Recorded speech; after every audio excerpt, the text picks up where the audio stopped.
Good morning friends, मैं हूं doctor Sumit Chhabra.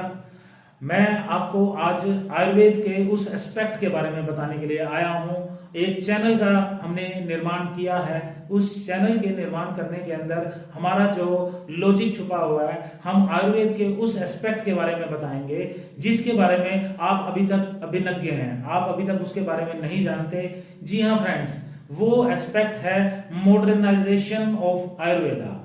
Modernisation of Ayurveda अगर बात करेंगे, मॉडर्नाइज कैसे हुआ आयुर्वेद? मॉडर्नाइज ऐसे हुआ, आयुर्वेद के ऊपर आज हम बहुत ज्यादा रिसर्चेस देख पा रहे हैं।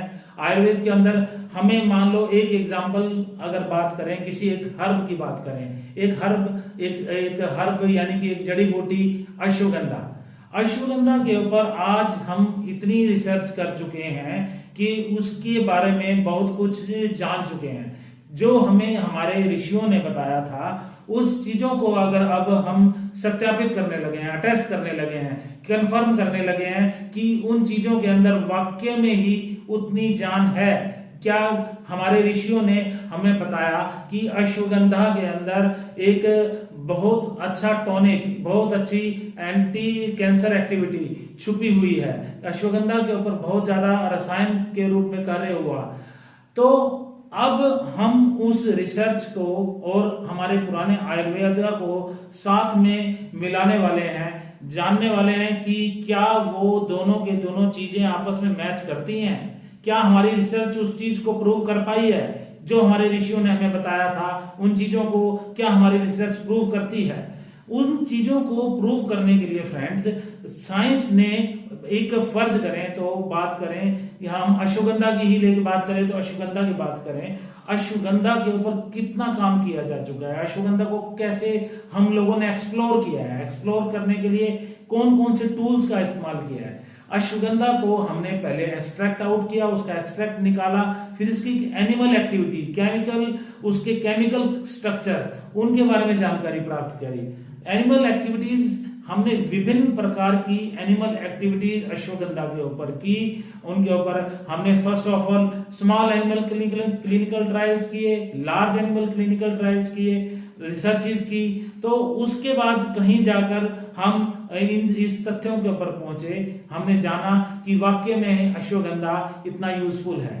फिर उसके बाद हमने क्या किया, उसके ऊपर रिसर्च की, उसके केमिकल स्ट्रक्चर्स के बारे में जाना अश्वगंधा के, उसका केमिकल स्ट्रक्चर। अब हमको ये पता चल गया कि कौन सा केमिकल, कौन सी entity, chemical moiety that is responsible for the activity of that plant. उस एक्टिविटी, उस प्लांट की एक्टिविटी, मान लो एंटीऑक्सीडेंट एक्टिविटी आ रही है, एंटी कैंसर एक्टिविटी आ रही है, या फिर कोई और एक्टिविटी, एंटी इंफ्लेमेटरी एक्टिविटी आ रही है, तो वो एक्टिविटी किस वजह से आ रही है, प्लांट की किस अवयव, किस पार्ट से उसकी, किस कॉन्स्टिट्यूएंट से उसकी एक्टिविटी आ रही है। हमें वो जितना पता चला, वो उसके केमिकल स्ट्रक्चर के बारे में हम उसकी गहराई में गए, उसका केमिकल स्ट्रक्चर को पता कर सकते हैं। आज की डेट में हम उसके केमिकल स्ट्रक्चर को जानने के लिए बड़ी बड़ी टेक्नोलॉजीज का हम यूज कर पा रहे हैं। उन चीजों का यूज करते हुए अगर केमिकल स्ट्रक्चर के बारे में जान लिया, फिर उसके बाद उसकी केमिकल एक्टिविटी, उसकी केमिकल की एक्टिविटी, उसको केमिकल को आइसोलेट करके, उस सिंगल केमिकल को हम आइसोलेट करके उस केमिकल की हम यूज, उसके फार्माकोलॉजिकल एक्टिविटीज अलग से रिसर्च कर पा रहे हैं। इस बात से यह सत्यापित हो जाता है कि हम किस प्रकार से आयुर्वेदा की बोलिए तो हर्ब्स, या फिर आहार विहार, या रेजिमेंट्स, या थेरेपीज, उन थेरेपीज को हम कंफर्म कर पा रहे हैं आज की नई रिसर्च के हिसाब से कि वाकई में वो एक्टिविटीज उस प्लांट में हैं या नहीं है। क्या हमें वह प्लांट्स लेने चाहिए या नहीं लेने चाहिए, किस मात्रा में लेने चाहिए, किस मात्रा में वो ज्यादा इफेक्टिव है, किस मात्रा में लेना हुआ है हानिकारक है। आज हम उस स्टेज पे पहुंच चुके हैं, हम उन चीजों को सत्यापित कर सकते हैं, कंफर्म कर सकते हैं।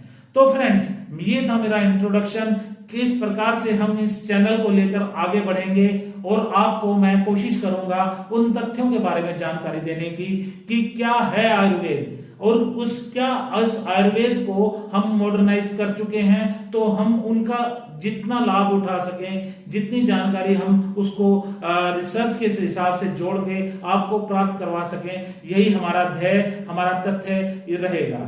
Thank you friends.